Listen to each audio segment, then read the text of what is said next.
revelações bombásticas pra vocês aqui hoje a respeito do Brasil, tá? A respeito do Brasil. A primeira revelação aconteceu há poucos dias, né? A gente vai... É pra falar já, não? Ah, falta um pouquinho, falta 15 likes aí, né? Chegou? Então manda aí Então pro pessoal. Tá liberado. Não, eu tive no programa do nosso agente da BIM número 1 do Brasil, o Glauber, né? Opa! E aí eu tive lá com meus antigos colegas de marinha, né? Fiquei por pouco tempo, mas muita saudade da nossa marinha do Brasil. Estive lá com os comandos anfíbios, o Carcará e o Júlio Roque.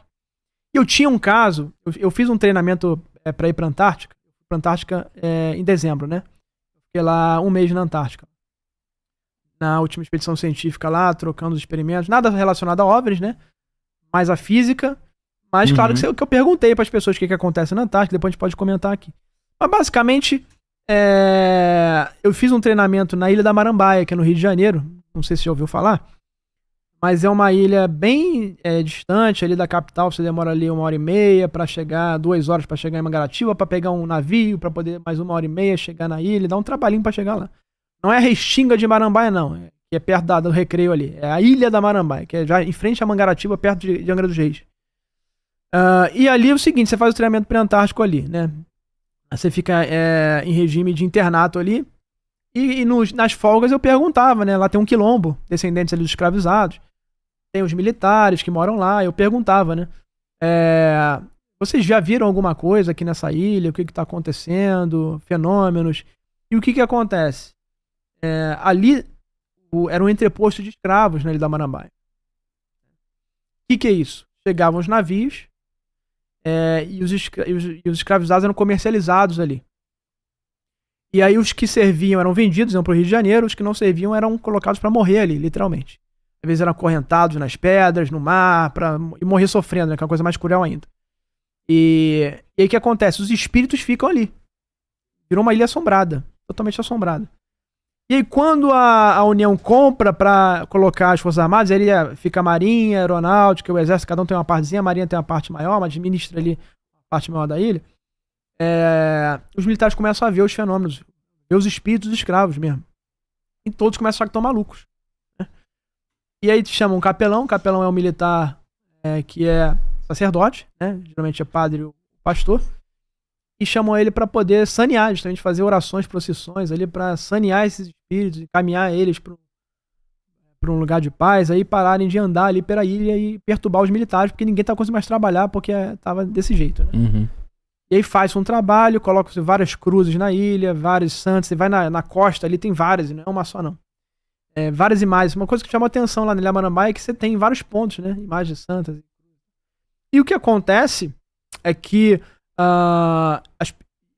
os quilombolas lá, eles falavam, quando eu era criança, o pai não deixava sair depois das 6. Caiu o sol, você não pode mais sair de casa. Porque os seres estão se manifestando. E tinha também seres de olho vermelho. Quilombolas ali da região do Maranhão? Não, aqui da Marambaia. Marambaia tem um quilombo ali. Tem um quilombo? Tem. Um quilombo ali na Marambaia. Descendentes de escravizados que moraram ali. Parte veio de Mangaratiba, né? Tinha um quilombo de Mangaratiba, acho que em 2000 eles foram realocados, mas já moravam ali há muito tempo, décadas que eles moram ali. Só foi oficializado, né, nos anos 2000, o nome do quilombo lá é Ciência do Quilombo, né? Mas os moradores já estavam ali há muito tempo. E aí, os moradores falaram, meu pai não deixava eu sair depois do pôr do sol porque esses fenômenos começavam a aparecer. Vinha uma corrente também, às vezes, a corrente ficava circulando em casa. A gente ouvia, vinha no telhado, no teto, e vários quilombolas me falaram isso. Falaram que tinha um cachorrão de olho vermelho, e o cachorrão de olho vermelho era assim: se ele para na sua frente, você não cruza por ele. Você tem que esperar ele abrir caminho. Nossa. E se você passa por ele, você não pode olhar pra trás. E aí não falaram o que acontece. Eu imagino que ele faça abdução, ele leve, possua a pessoa, dá um encantamento. Acontece alguma coisa em relação a isso. Então, é muito interessante porque tem pessoas que falam justamente caçadores que são encantados pelas entidades e quando passam pela entidade, o olho vai para trás da cabeça, ele se perde. Por isso que eles se perdem na mata. Então tem essa questão de passar pela entidade, não poder olhar para trás, às vezes ele inverter a sua visão, tem todo esse folclore em relação a isso. E eu vi isso lá na Marambaia, que é muito interessante. A existência dos mesmos seres que você vê no Brasil inteiro, em Varginha, que você vê ali no Alagoas, um cachorrão de olho vermelho, que o cara acabou de narrar aqui, né? Você vê quilombolas há décadas falando nisso. Vem esses seres lá. Fato é que teve esse saneamento, não tirou tudo. Tem alguns lugares lá, por exemplo, as cavernas, tem umas cavernas, uns complexos lá que tem esses seres lá, que guardam as cavernas. Não, inclusive os quilombolas não vão lá, é proibido. E uma dessas cavernas... Eles não vão? Não, é proibido. Ninguém vai lá. É igual na terra indígena quando eu fui no Acre, que você não pode ir na Samaúma à noite. É um portal, você não pode ir. Você pode enlouquecer. Não pode ir. Eu queria fazer vigília na Samaúma e não deixaram lá no Acre. Sim. Então é que nem isso. Lá nos quilombolas tem locais que você não pode ir, principalmente à noite. E o pessoal não vai. Ninguém vai testar se é verdade, né? Eu vou ali testar se é verdade, né? Exatamente. Então o pessoal não vai. Mas um desses lugares é o Salão dos Ratos. O Salão dos Ratos, ou o Buraco do Rato, Toca do Rato, ou Toca dos 100 Escravos, é um lugar muito famoso ali na Marambaia, que fica no alto da montanha, num buraco literalmente, que tem uma figueira em cima, um lugar meio sinistro. E os quilombolas não vão, é um lugar proibido. É guardado por espíritos ali. E aí ali, o que acontece é que tem um marujo que teria incorporado e ele fala pro sargento, que era um sargento instrutor lá da ilha, ó, tem um tesouro lá. É só ir lá, tirar o tijolo tal, vai estar lá dentro, diamante com ouro. O cara foi lá e achou. Sabe, inclusive, quem teria hoje esse artefato aí. Alguém aí, falar dá problema. Tá vivo? Hã? Tá vivo? Provavelmente. Falar esse assunto aí dá problema. E aí, o que acontece? Tem esse... cara vai, acha, mostra pra todo mundo. Eu perguntei pros caras, você viu esse negócio? Vi. O cara desceu, trouxe. E ele falou assim, vou buscar mais. Vou buscar mais. A ganância, né? E aí, o que acontece? Quando o cara volta, ele some. E ele era instrutor, né? Ele todos os recrutas. Era o sargento Genivaldo. E aí ele... eu sempre confundo ele, vou até ver aqui de novo. Perguntou qual é o nome do cara. É o Dorgival. Sargento músico, saxofonista. E aí o Dorgival, ele... chamava ele de Cambirimba também. Aí ele vai e ele não volta. Sumiu. O cara desapareceu. E aí chamam os comandos anfíbios.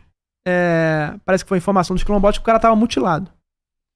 E quando ele chega lá nesse local, os comandos anfíbios, operações especiais da Marinha, os fuzileiros navais, eles chegam lá e o cara tá sentado na pedra, sim, com a pistola na mão, com a face mutilada.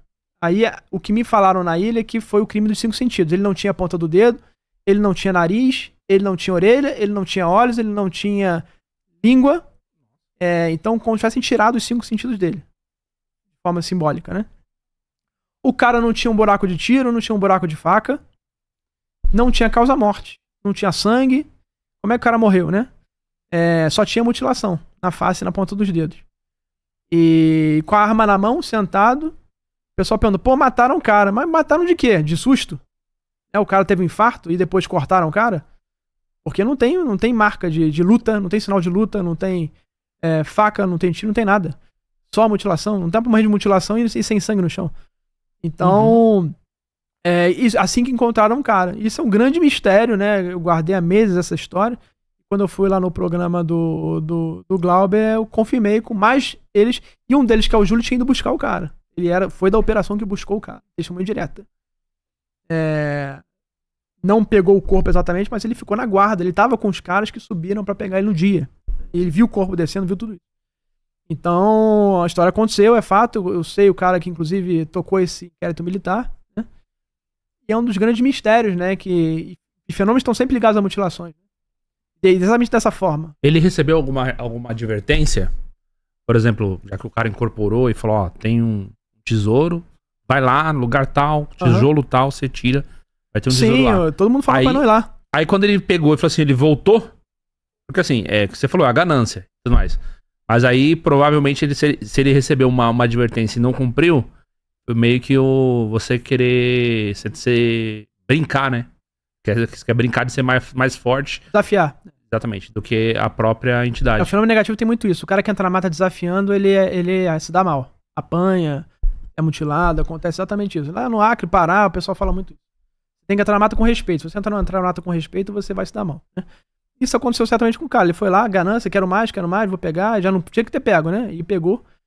E a teoria é que é uma entidade que levou ele, né? A entidade Mas que guarda. o que ele foi buscar?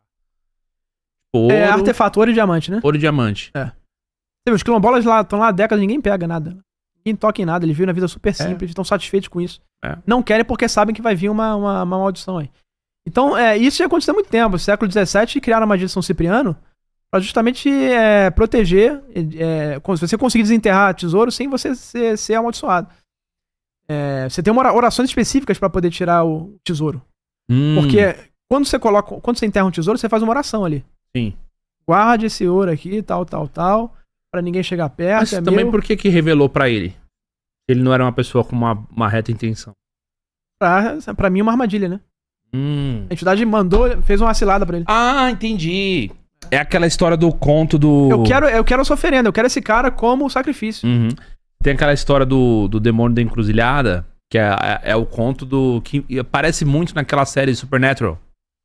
Que é basicamente assim, o diabo ele te dá uma coisa em troca de outra. E normalmente ele te seduz, né?